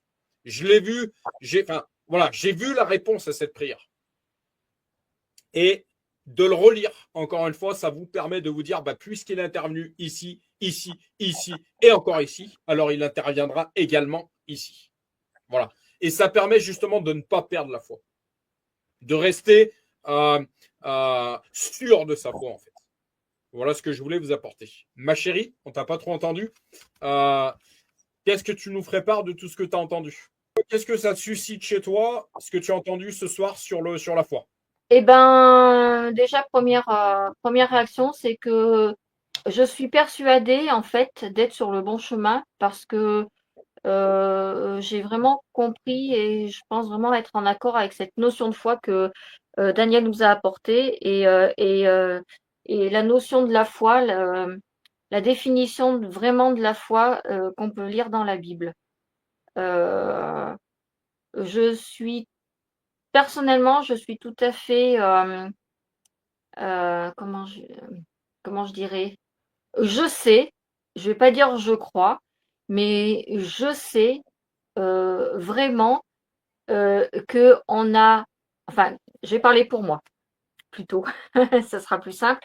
Je sais vraiment que j'ai une aide, que j'ai quelque chose, enfin pas quelque chose, que j'ai quelqu'un, que j'ai une force, voilà, c'est le mot, que j'ai une force qui est au-dessus de moi, et j'ai compris que cette force, en fait, alimentait euh, tout le potentiel que je peux déployer pour faire quelque chose, pour, euh, pour arriver à surmonter des épreuves. Voilà, enfin, je sais pas si vous comprenez ce que je veux dire, mais Complètement. Je te fais une je courte sais, parenthèse. pardon, Je te fais une courte parenthèse par rapport à ce premier point. Je te laisse le micro, promis. Euh, Attention à de quelle force il s'agit. Mais pour le ramener, encore une fois, attention à quelle force il s'agit, parce qu'il y a deux forces. Mais la chose également que j'aimerais t'apporter de manière complètement positive, un verset, ma chérie, qui fait complètement écho à ce que tu es en train de dire. Tout concourt à ceux qui aiment Dieu. oui. Je répète, tout concourt à ceux qui aiment Dieu. Voilà. Alors, je vais finir de dire ce que je voulais dire, parce que je pense que si j'avais fini, tu m'aurais pas dit attention à quelle force. Non, mais c'est Euh, une première parenthèse que je te fais, en voilà. fait. Oui, oui, mais c'est Ah, non, mais après je dis c'est important, mais je voulais terminer parce que je voulais dire justement que cette force euh, qui que je sens, qui est au-dessus de moi et qui m'anime et qui me donne toute cette foi, c'est bel et bien le Saint-Esprit, parce que on se rend Amen. compte que par lui et grâce à lui, par cet héritage que Jésus nous a donné, euh, on peut tout. Voilà, on peut tout. Et plus tu es ancré dans dans cette foi, plus tu te rends compte que finalement, pas t'as même, pas, ça coule de source, quoi, finalement. On dit je sais, mais finalement, c'est dans mes veines, quoi. Ça fait partie intégrante de moi. Et, euh, et, euh, et je pense que c'est ce qu'il faut retenir le plus, c'est que la foi, c'est pas seulement croire, ça n'a rien à voir avec une croyance, c'est vraiment quelque chose qui fait partie intégrante de toi, qui fait partie intégrante de soi-même et qui pousse nos limites, non seulement qui pousse nos limites, mais qui permet finalement de réaliser plein de choses que si on ne l'avait pas, on ne réaliserait pas. Voilà. Et je reviendrai parce que je ne sais pas si elle a entendu tout à l'heure Daniel, quand on a été coupé et que tu m'avais posé la question, qu'est-ce que je retenais dans ce qu'elle avait déjà partagé, Daniel. Alors Daniel, ce que je vais retenir, et ce que je retiendrai, c'est cette phrase-là, je le redis, mon chéri, c'est on doit redonner par nos actions ce que l'on a reçu de Dieu. Je trouve que dedans, il y a un message qui est tellement grand, qui finalement reprend tout ce qui englobe le fruit de l'esprit et la façon dont on doit être, dont on doit se comporter. Tout ce que Dieu nous a donné, tout ce que Jésus nous a donné, et tout ce qui continue de nous donner par cette foi qu'on a, par ce Saint-Esprit qu'on a, euh, il faut pas être égoïste et le garder que pour nous, mais il faut faire à l'image de Jésus, c'est donner pour les autres. Jésus a dit, je suis là pour vous servir et non pas pour être servi. Eh bien, toute cette foi et tout ce que ça peut nous permettre de mettre en œuvre comme action, eh ben, c'est vraiment pour aller, pas pour nous. Bon, même si on en retire quand même une certaine satisfaction, parce que ça fait toujours plaisir aussi, mais c'est avant tout pour les autres. Voilà. Voilà ce que je retiendrai Ça de fait ce que nous a complètement partagé lien. Daniel. Ça fait complètement en lien en live de la. En fait, je t'alimente mon cœur pour que tu développes parce que c'est intéressant ce que tu dis là. C'est pour ça que je te fais des petites parenthèses au milieu. En fait, ça fait complètement lien la phrase. Tu peux me redire la phrase que Daniel nous a citée, s'il te plaît, mon cœur? Oui, on doit redonner par nos actions ce que l'on a reçu de Dieu. Ça fait complètement lien avec ce que j'ai pu prêcher la semaine dernière sur la Banque Céleste. Daniel, je t'encourage vraiment à réécouter ça. C'est-à-dire que on a également la parole qui nous parle de la source de la vie. Qu'est-ce qu'elle fait Qu'est-ce que fait une source? Ma chérie, t'es vachement branchée nature. Il y a beaucoup de sources en Auvergne. Elles coulent continuellement. Oui. Et je suis d'accord avec toi, si tu ne redonnes, en fait, on reçoit pour donner. Si on reçoit, mais qu'on coupe les vivres, qu'on ne donne plus, qu'est-ce qui se passe? Bah, la source, elle arrête de couler, en fait. C'est une loi logique, j'ai envie de dire même. C'est pour ça que la semaine dernière, quelqu'un de Havard, je suis en train de lire ce fameux livre de Pierre, Assez bossé pour maman. Euh, En fait, c'est pas l'argent le problème. C'est ce qu'on en fait. Si tu reçois de l'argent, mais que tu es avare à tel point que tu ne donnes rien à personne, que tu gardes tout pour toi, qu'est-ce qui se passe? Bah, tu bloques la source au bout d'un moment. Et oui, tu peux avoir de l'argent pendant un certain temps, mais si tu délapides tout sans, voilà, sans, enfin, de manière dans des choses voilà, qui sont pas divines, qui sont pas constructives, qu'est-ce qui se passe? Ma chérie, ça fait écho. Euh, une personne me disait un jour, dans une entreprise, il y a 3 générations. Il y a celui qui construit, il y a celui qui sert et il y a celui qui détruit. Ça fait complètement lien avec cette loi spirituelle, en fait.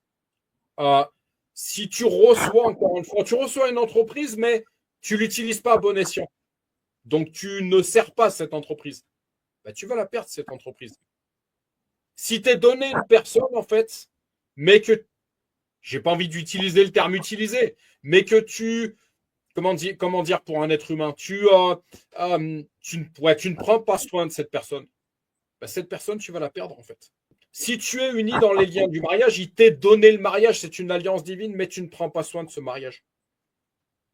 Etc., etc. Les exemples sont nombreux, en fait. Voilà, c'est une loi. Ma chérie, est-ce que ça te parle? Oui, bah oui, bien sûr, ça me parle. En fait, c'est une continuité. Voilà. Tout à On est fait. dans la continuité. Et ce que je voulais relever, une dernière chose, c'est toute la place et l'importance de la foi dans la vie chrétienne, parce qu'en fait, c'est la base de notre communication, de notre relation avec Dieu. Voilà. Donc, on a Encore une plutôt fois, intérêt à l'alimenter et à être ferme et tenace dans notre foi. notre Daniel n'était pas là, je crois, tout à l'heure, ma chérie, la foi vient du Saint-Esprit. C'est un don du Saint-Esprit.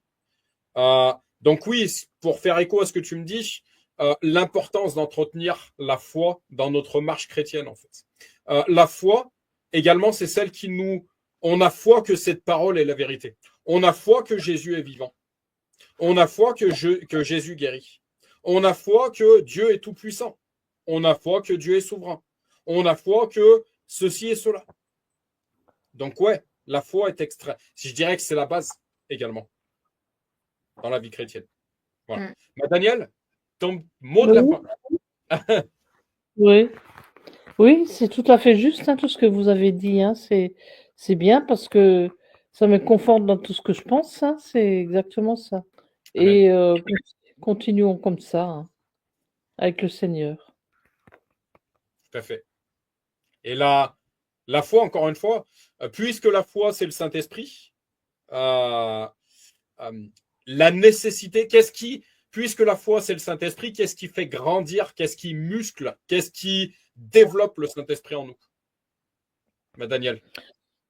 Ben, c'est notre détermination de s'en remettre entièrement au Seigneur, de se laisser remplir par lui, par son esprit, que ce soit son Ouais, mais esprit à lui.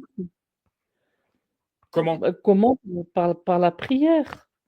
Et, mais encore, qu'est-ce que la nourriture spirituelle? C'est la lecture de la Bible. Tout à fait. L'homme ne vivra pas de pain seulement, mais de toute parole qui sort de la bouche de Dieu. Encore une fois, on a deux natures. Nature charnelle, le pain, le vin, ce que tu veux. Un bout de lard, des patates, ce que tu veux. La nature, la nature spirituelle, la parole de Dieu. Tout part de la parole. Et c'est elle qui nourrit le Saint-Esprit qui est en nous. Donc c'est la parole qui nourrit notre foi. Encore une fois, ce qu'on appelle la métanoïa chez les chrétiens, transformation de pensée. On est tous en processus. Mais qu'est-ce qui transforme nos pensées? Qu'est-ce qui fait qu'on arrête d'avoir des pensées qui sont absolument pas divines et qui sont remplacées, et que ces pensées sont remplacées par des pensées divines? C'est la parole de Dieu. plus on mange cette parole, plus on médite cette parole, plus on rumine cette parole, plus on se rend bien compte que nos pensées sont plus les mêmes. La dépression, justement, disparaît. Parce que si ce monde nous parle de récession financière, nous, on a un Dieu qui nous parle de bénédiction. Si j'ai un souci de santé, alors j'ai foi en Dieu sur le fait qu'il va me guérir, etc. Je suis conscient, j'ai foi que Dieu a le nombre de mes jours entre ses mains. J'ai la foi que Dieu a mon mariage entre ses mains. J'ai la foi que Dieu a mes enfants entre ses mains, etc., etc. Voilà. Et qu'est-ce qui nous apporte ça? C'est la parole, parce qu'il est écrit. C'est écrit. C'est écrit. Voilà. Voilà mon mot de la Ouais, fin. mais le problème là-dedans aussi, c'est que il faut pas que ça soit juste une parole écrite. Il faut que ça soit transformé dans nos âmes par l'Esprit du Seigneur. Tout à fait. Et ça, Mais je crois qu'il y en a beaucoup qui comprennent pas ça. c'est ça, mais me parle pas de problème. Il n'y a pas de problème avec Dieu, il y a que des solutions. Oui, d'accord. Mais bon, il faut en prendre conscience. Ouais, oui, prendre conscience. Le fait de prendre conscience. Il faut faire attention également à ce qu'on dit. Ne pas trouver des problèmes là où il n'y en a pas. Et je me parle y compris à moi-même. Ce qu'il y a, ce qu'il y a surtout qu'il faut soulever, c'est que, et je pense que c'est ce qu'elle veut dire, Daniel, En 2 minutes, mon euh, cœur. c'est reprendre, en reprenant ce verset, c'est que la foi sans les œuvres, elle est morte. C'est que ce qu'on a reçu, il faut en faire quelque chose et pas se le garder que pour soi. Et Voilà. malheureusement, il Ouais. y en a beaucoup. Tu nous parles souvent, mon cœur, des chrétiens du dimanche. Et ben, il y en a beaucoup qui sont comme ça. Et en fait, nous, ce qu'il faut, c'est transmettre et donner ce qu'on a reçu. C'est le don de soi, en fait. Voilà. C'est le don de soi au travers de l'œuvre que Christ a fait en nous. Tout à fait. Ouais. Tout à fait. Et une Mm. chose que j'aimerais rajouter, en ce qui me concerne, c'est bien de croire, mais c'est mieux de savoir. En fait, quelle différence je fais? C'est bien de croire en cette parole, mais c'est encore mieux de l'expérimenter. C'est encore mieux d'expérimenter dans sa vie que c'est la vérité. Ouais. Mm. Ça fait toute la différence. Et là, Mais tu as Ouais. foi parce que tu l'as déjà expérimenté dans ta vie. Donc, ta foi grandit parce que tu l'as expérimenté. Donc, tu sais que c'est vrai. Ouais. Mm. Exactement. Vas-y, pour la prière. Seigneur Jésus, Christ, je te remercie donc pour cet enseignement que Daniel nous a apporté concernant la foi. Oui, la foi, c'est pas seulement croire, mais c'est vraiment savoir au plus profond de soi-même que tu es là, près de nous, que tu nous as laissé des choses, que grâce à toi, on peut faire énormément de choses, plein de choses, et que tout cela doit être mis à profit pour les autres. Merci pour nous avoir euh, euh, pour nous avoir fait ce rappel de la place primordiale qu'a la foi dans la vie d'un chrétien. Merci également de nous avoir fait ce rappel que la foi, c'est pas seulement oui, c'est bon, je crois, demain je crois pas. Voilà, non, c'est vraiment voilà, c'est une source qui continue de couler et qui au départ était peut-être un filet d'eau, mais qui devient un torrent, qui devient une mer finalement qui nous envahit complètement, qui fait partie intégralement de nous et c'est comme ça qu'on devrait tous vivre cette foi, ce que tu nous as donné, laissé par le Saint-Esprit. Heu, quelque part finalement, on a ta personne qui est en nous. Voilà. Donc merci Daniel pour cet enseignement. Merci vraiment Seigneur Jésus pour l'œuvre que tu fais en nous tous et pour l'œuvre également que tu fais au travers de euh, Réveil chrétien en Auvergne parce que je trouve qu'on aborde des sujets très différents, très impactants pour toutes les personnes qui pourront regarder, écouter et qui donneront vraiment à réfléchir à de nombreuses personnes également. Et je pense que c'est important, au bout d'un moment, de se poser des questions, de voilà, faire le bilan, le point de où c'est qu'on en est finalement. Voilà, donc je te remets cette œuvre, Seigneur, je te remets toutes les personnes qui y prennent part, je te remets toutes les personnes qui y prennent part, je te remets Daniel et sa famille, je te remets mon chéri, moi-même et notre famille. Continue de nous faire grandir et de grandir l'œuvre en nous, ton œuvre en nous, Seigneur. Merci pour ta présence que l'on sent vraiment. On se sent entouré par ton amour et par toi à chaque fois qu'on se rejoint lors de à chaque fois qu'on se rejoint lors de ces lives. Je prie pour cette continuité de semaine, qu'elle soit bénie pour nous tous, pour toutes les personnes qui regarderont, qui écouteront, pour toutes les personnes également de notre entourage, nos amis, nos proches. Continue de nous amener le meilleur et que le meilleur, parce qu'en toi, il n'y a que le meilleur et il y a cette espérance dès l'instant que l'on a foi en toi et qu'on a une foi vraiment fortifiée en toi, que tu es près de nous et qu'on peut tout avec toi. Dans ton saint nom, Seigneur Jésus-Christ, j'ai prié. Amen.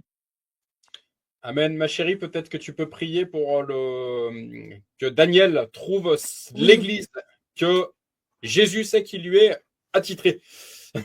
exactement, oui. Et Seigneur Jésus-Christ, d'ailleurs, m'était venu en tête de faire la prière concernant Daniel et le fait que quand c'est régulièrement quand elle prend la parole, qu'elle est prise de crainte de tout, et bien j'aimerais déjà par l'opération de ton Saint-Esprit, Seigneur, que chasser, voilà, que tu chasses cette toux, que tu chasses tout mot de gorge, toute difficulté qu'elle a. euh, pour lire, puisqu'elle a régulièrement ses cannes de tout, et bien, je proclame, Seigneur Jésus, que la prochaine fois qu'elle viendra nous apporter un sujet, ça sera une voix fluide, nickel, sans accroc, sans rien, et qu'elle sera complètement restaurée dans son corps, dans son cœur et dans son âme. Et d'ailleurs, pour cela, Seigneur, je prie pour que tu puisses l'amener, elle et Stéphane, vers une église, que tu ouvres les portes d'une église qui saura prendre soin d'eux, une église auprès de laquelle et dans laquelle ils pourront s'exprimer complètement, donner leurs expériences, leurs prédications, leurs prêches, leur expérience avec toi, mais que cette église vraiment soit conforme. Je ne vais pas dire conforme parce que voilà, seul toi est parfait, mais qu'elle soit beaucoup plus adaptée à ce qu'ils recherchent désormais en toi, Seigneur Jésus. Donc vraiment, amène-les vers cette église afin qu'ils puissent continuer de nourrir leur foi et de continuer de la faire grandir pour eux et également pour les autres. Voilà, et je laisse dorénavant la prière à mon chéri et à Daniel. Je te remercie de cette écoute, Seigneur, et je sais que tu as entendu. Amen. Bah, Daniel, il reste 5 minutes. Je t'en prie, à toi la prière. Oui, Seigneur, je te remercie pour ces moments de partage ensemble et que ces moments soient consacrés et bénis pour que nous puissions grandir en toi pleinement. Et nous nous en remettons à toi pour cela, te demandant de nous garder, de nous protéger chacun, nos familles, toutes les âmes de nos familles. Nous te remercions pour tout ce que tu fais pour nous jour après jour et nous t'adorons. Au nom du Seigneur Jésus. Amen. Amen. Amen, amen.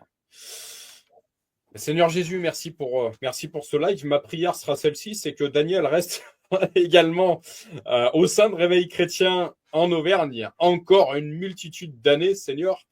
Voilà, je te demande de la bénir également, oui, dans tous les aspects de sa vie, sa santé, son mariage, ses enfants, tout ce qu'elle entreprend, Seigneur.